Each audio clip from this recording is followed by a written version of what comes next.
do their stupid, weird, pretend royal tour of that African country.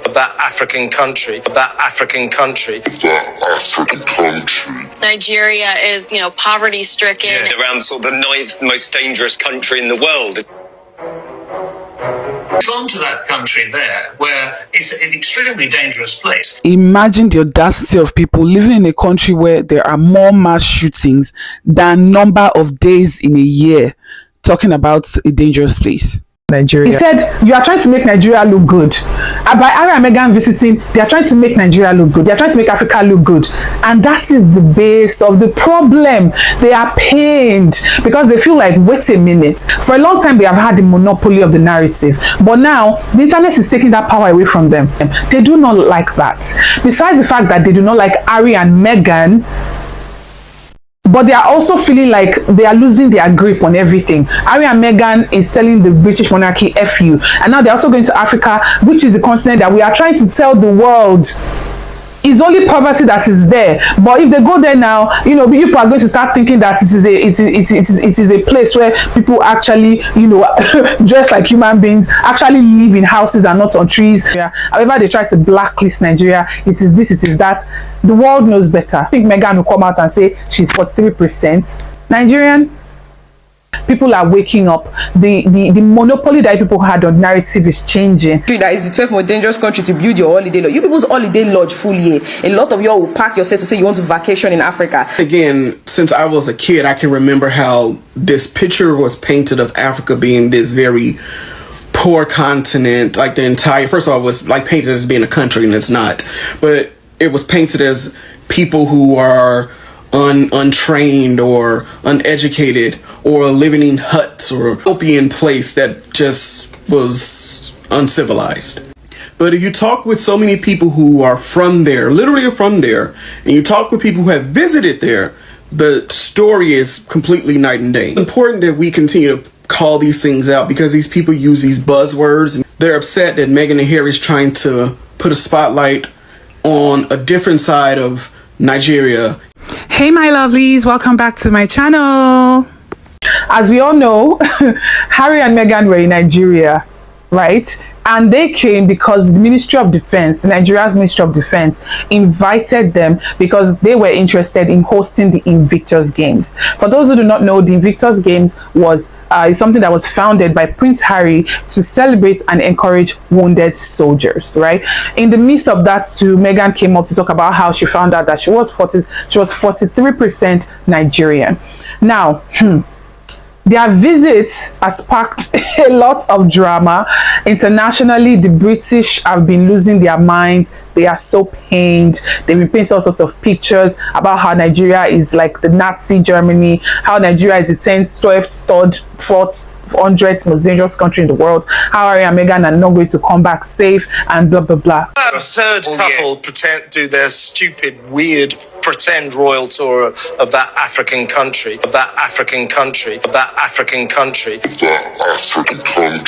Nigeria is, poverty stricken. Yeah. In a country where most people earn £1.50 a day. I mean, Nigeria is a country that has a lot of problems, and I'm not sure many can be solved on the polo field. Well, it's interesting. I mean, Nigeria is listed around sort of the 9th most dangerous country in the world. Princess. Yeah, well, a warrior princess. They've gone to the right place if they want to expand their cohort of fake royals, because Nigeria is flush with people. Are very carefully chosen. And I'll tell you this, you'll know this, Michael, you've been on enough royal tours. There's no way our royal family would set foot in Nigeria. Well, I think Nigeria is known to be one of the most lawless countries in the world, and it's problems. Dangerous. Poverty.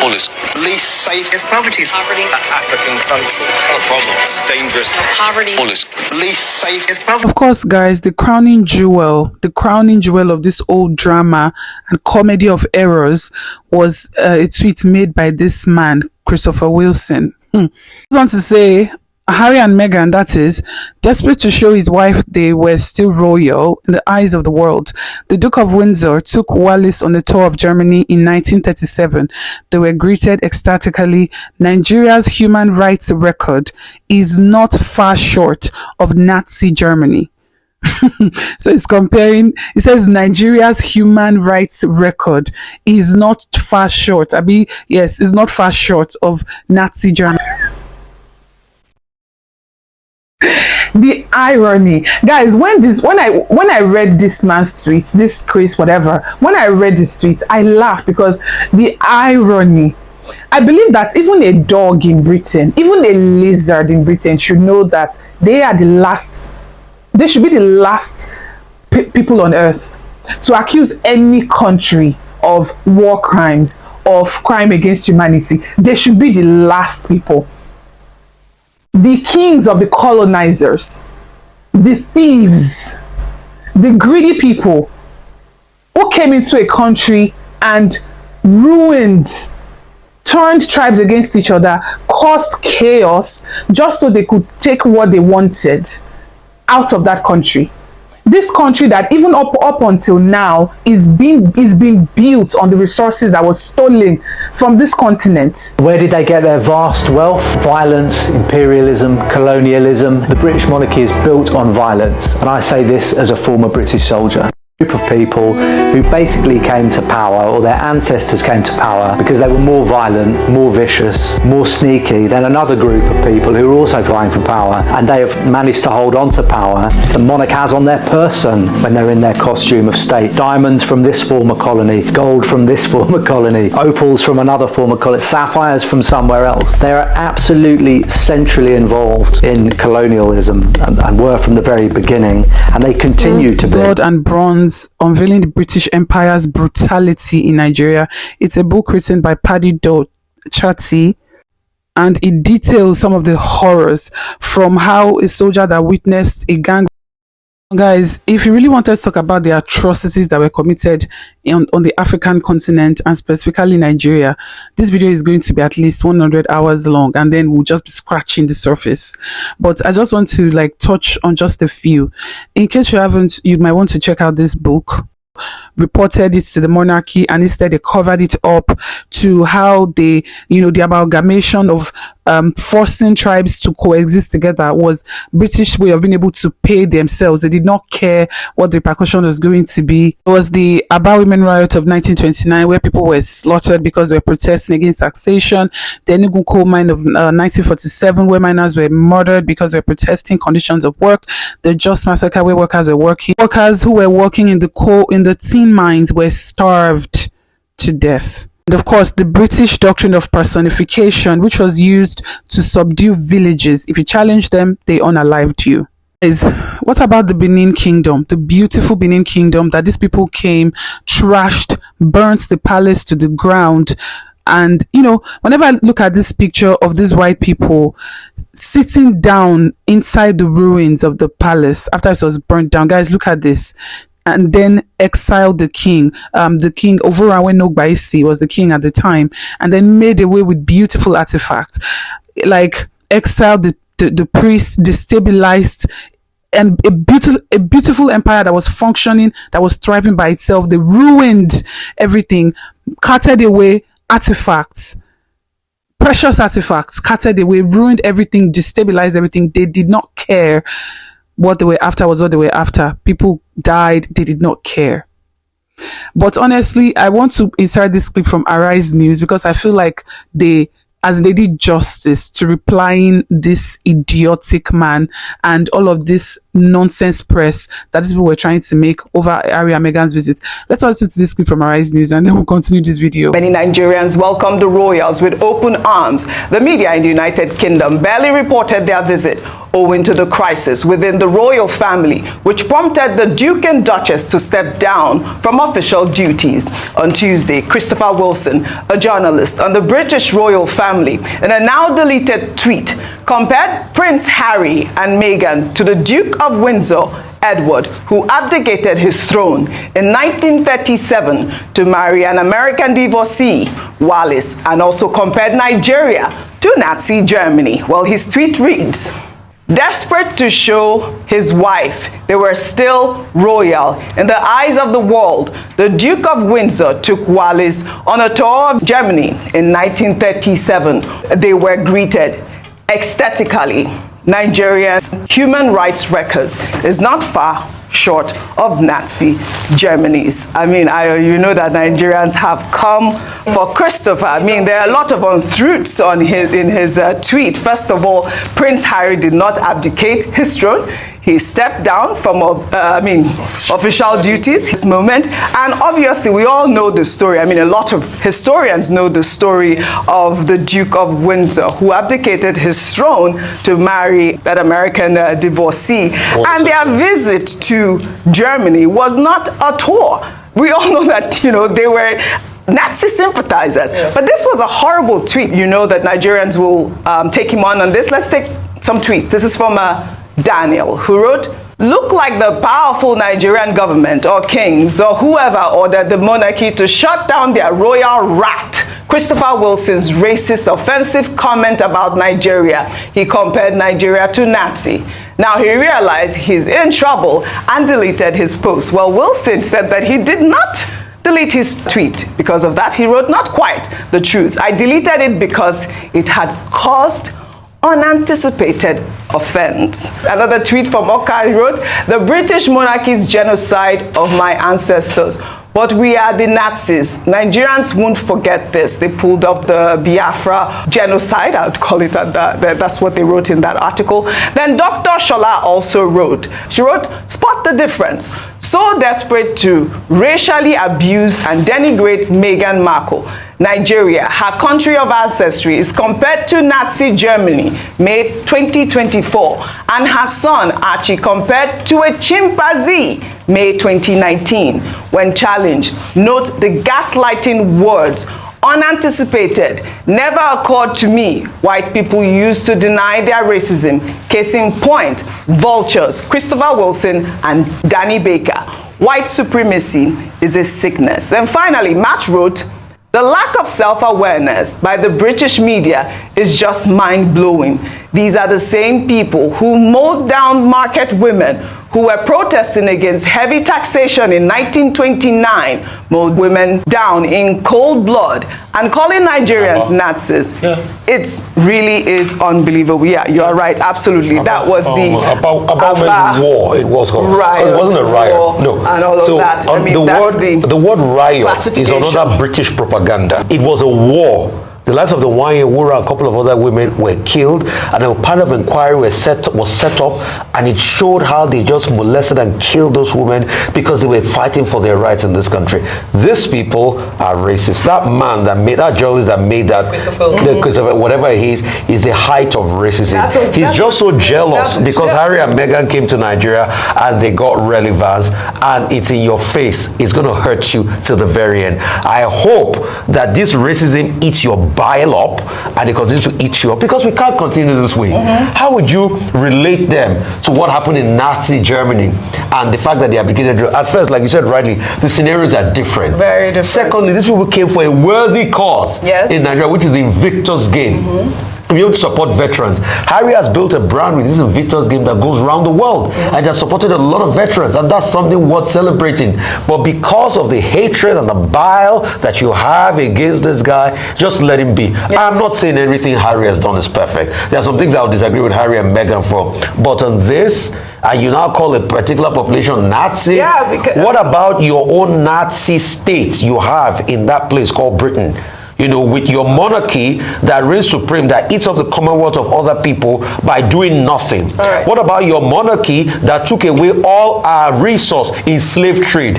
You think we've forgotten Elephant and Castle? You think we've forgotten what you came to do here? That you took all our resource away and turned our tribes against each other to fight themselves?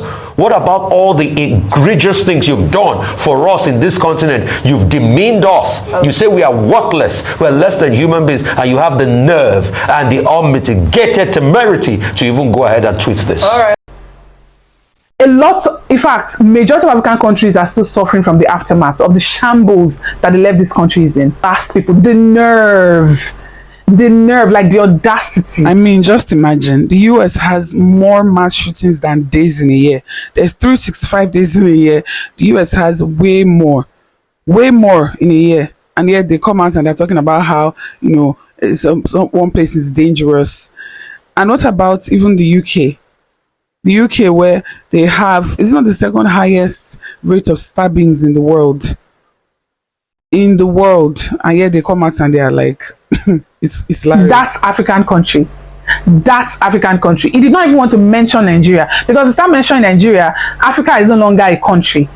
Africa starts to become a continent to different countries. But they need you people to believe that Africa is one tiny country in the middle of a desert. Africa is one tiny village in the middle of a desert where people live on trees and they are hungry and they are walking around naked. And so that's African country. The condescending tone and even the way he said it. That's African country.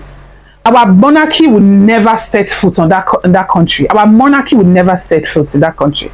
Please, let me insert a picture here. This is the then Prince Charles and Camilla on their visit to Nigeria. At the time, President Buhari was the person in office. This is the person that said their monarchy would never step foot on Nigerian soil. Do these people have amnesia? Do they forget? You can tell that these people do not know their history. You can tell that the level of ignorance is staggering. Staggering level of ignorance. People were going out of their minds all over the internet. It was about how Harry and Meghan's visit was a failed visit, how Nigerians were mocking them, how this was that. They were trying so hard to control the narrative, to paint it to the British people, to paint it to the world that the visit they came to Nigeria was an unsuccessful visit. It was failed. Meanwhile, they came to Nigeria and they had a splendid time. They had a great time. Nigerians supported, Nigerians welcomed them. They had an absolutely swell time. But no, they were trying to paint it, in such a way. Some people even came out and talk about how she, addressing was disrespectful to the Nigerian culture, because in Nigeria is a very conservative country. It's a very strict country. How could she dress this way? And people came for them. People were like, excuse me, ma'am, are we complaining to you? We Nigerians are not complaining. You guys just don't want to see the couple happy. Those UK commentators who had negative things to say about Nigeria should be ashamed. Isn't the UK undergoing some hardships as well, and many suffering there due to the high cost of living? I'm proud that Harry and Meghan had a great time and left safe and sound. The salty British press wants to compare Nigeria to the Nazis. Thank you, Nigeria, for an amazing hosting duties. Said, oh, please shush. There's absolutely nothing wrong with addressing. We Nigerians are not offended. So I said, we Nigerians are very diverse, and our dressing was very appropriate in the locations she visited. I know it's a hard pill to swallow, but the majority of us Nigerians who live in Nigeria actually admired them and enjoyed their visits. We wear clothes like that in Nigeria. In case you don't know, we are not what your media portrays us to be. So they were like, excuse me, are we complaining to you? Where do you think Nigeria is? These people are just very funny people. Did you know that most of the outfits that Meghan wore, she actually wore Nigerian designers?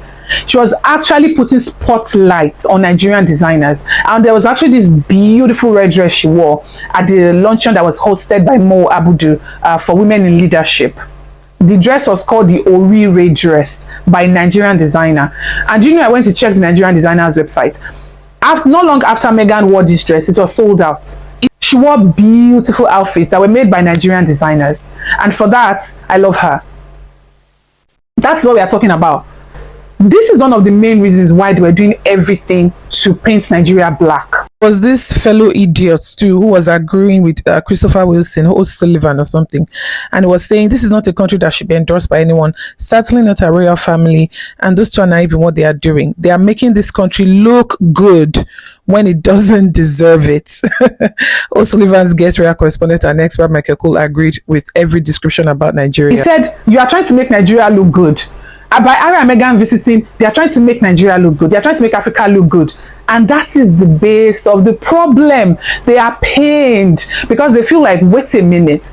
Because I've told you guys, I mentioned this in my last video that I made, that the internet is taking the power away from it's taking the power away from the major press. For a long time, they have had the monopoly of the narrative. But now, the internet is taking that power away from them. For a long time, the BBCs, the CNNs, all this Piers Morgan and all of these people were able to control the narrative by telling the world, this is what Africa is, okay? It is all hungry, starving children, it is people who are sick, it is children with kwashiorkor and everything. But thanks to social media now, it is changing. The narrative is changing. And that power is slowly being taken away from them. They do not like that. Besides the fact that they do not like Harry and Meghan, but they are also feeling like they are losing their grip on everything. Harry and Meghan is telling the British monarchy F you. And now they're also going to Africa, which is the continent that we are trying to tell the world it's only poverty that is there. But if they go there now, you know, people are going to start thinking that it is a place where people actually, you know, dress like human beings, actually live in houses and not on trees. You know, they actually eat good food and this. No, don't make them look good by going there. They need the world to continue to see Africa a certain way, especially Nigeria. Why? Because let us face, whether we like it or not, Nigeria is like the cradle of the black race. Why? Because it has the highest population of the black man and woman in the world. They know that any major change that would happen on the continent, Nigeria will play a pivotal role. And so they need Nigeria to be viewed a certain way. They need Africa to be seen a certain way. And you could see them, they were just running around like headless chickens, just coming up with whatever they could find. Nigeria is this, it is that, fine. They were grappling. It was so hilarious to watch. But unfortunately for them, the narrative, they no longer have control over it. Okay? They no longer have control over it. I, for one, am not going to sit up here and pretend like there aren't problems in the country of Nigeria. But that is typical in most, or if not all countries, especially in America. And time again, since I was a kid, I can remember how this picture was painted of Africa being this very poor continent. Like the entire, first of all, it was like painted as being a country, and it's not. But it was painted as people who are untrained or uneducated or living in huts or an opium place that just was uncivilized. But if you talk with so many people who are from there, literally from there, and you talk with people who have visited there, the story is completely night and day. It's important that we continue to call these things out because these people use these buzzwords. They're upset that Meghan and Harry is trying to put a spotlight on a different side of Nigeria and Africa as a whole. Dangerous country in the world. All of you for that statement. Fuck you for saying something like that. Nigeria is the 12th most dangerous country, but whenever you guys are done doing your rubbish over in your country, when you are looking for a holiday lodge, oh, you are finally going back to that country that is the 12th most dangerous country to build your holiday lodge. You people's holiday lodge. Only reason why the British monarchy, the British news media and everybody were crucifying Meghan and Harry as if their visits to Nigeria was visits to, I don't even know, one unknown land. One crazy place. The only reason why they blew it out of proportion and were saying all sorts of negative things is because Harry and Meghan are no longer under the British monarchy's thumb. They are no longer following, they are no longer doing what they want. They have become pariahs, they are no longer their favorites. Harry is never going to become king. And so they need everything they can to crucify him. And in that process to make sure that they pull Africa down. Because they're like, Harry and Meghan are thriving even after all they've done. And now they are going to go again and start making Africa look good. This is a continent that we need people to believe is a terrible place. Don't forget that every resources, all this, these people talking are making iPhones with cobalt from Congo. You are using our fuel from Nigeria. Out of every 10 cars you see in the US, at least 1 or 2 is filled with a fuel from this country. Your majority of your diamonds companies, Africa is the richest continent when it comes to resources, in which you people come to steal and use it to develop your countries. And so you need this continent to remain on its knees so that they'll never be in a position to bargain for what they are worth, Whether I like it or not, the continent is waking up.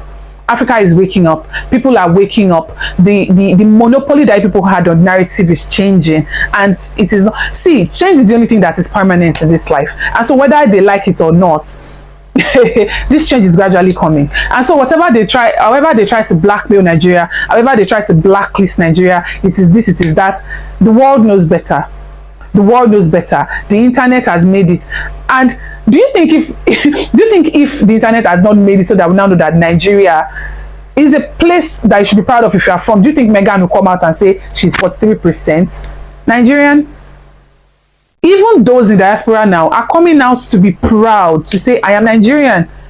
Everybody wants to be Nigerian now, despite the narrative that you people are trying to push. And so all of you, the British media, you should be ashamed of yourself.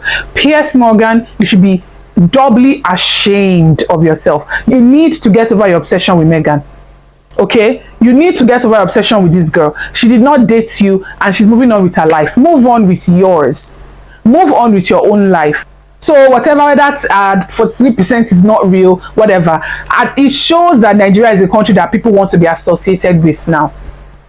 And that shows that you are wrong. That shows that whatever you are trying to achieve, you, the British media, you have failed, you have missed it. If anything proves that these people are not what they seem, that these people truly are racist, is the fact that the journalists for the British monarchy did not see anything wrong in coming out to make this kind of statement. And that tells you that even if it's 2%, even if it's just 2%, Meghan did not completely lie against these people for sure. But anyways, the one way concern me in this whole thing is that they are trying to put Nigeria down. They are trying to say, you know, it's a country you shouldn't go to, is this, is that. The press were losing their minds. They were losing their mind. They were running out of scatter. Nigeria is bad though. I people remember. People should not think this country is good though. People should not think Harry and Meghan are, you know. Please don't forget that Africa is like this small tiny country. But you guys, whether I like it or not, you guys are losing your grip. You are losing your grip. Nigeria is pioneering this movement, and whether I like it or not, this change is here to stay. It will continue. You people have lost the monopoly of controlling the narrative, and it will continue. Harry and Meghan, Nigerians showed that they loved them. Nigerians said, you people are just pained. We enjoy their visit, we enjoy their stay, and we cannot wait for them to come back. And that's all I'm going to say about that. I'm not saying that we should forget, you know, all of the atrocities that has been committed by this family. I'm not saying we cannot forget. We cannot. Even till now, we still have our artifacts in their museums that they have refused to return. We are not saying we should forget all of these things. However, we should also always remember that in remembering the past, we are remembering it as to how to move forward. Because that's the only option we have, you know. Anyways, that's it for this video, guys. Let me know what you guys think in the comment section. Don't forget to like the video, and of course, do not forget to subscribe to the channel if you haven't already, and I'll see you guys on the next one. Bye, guys.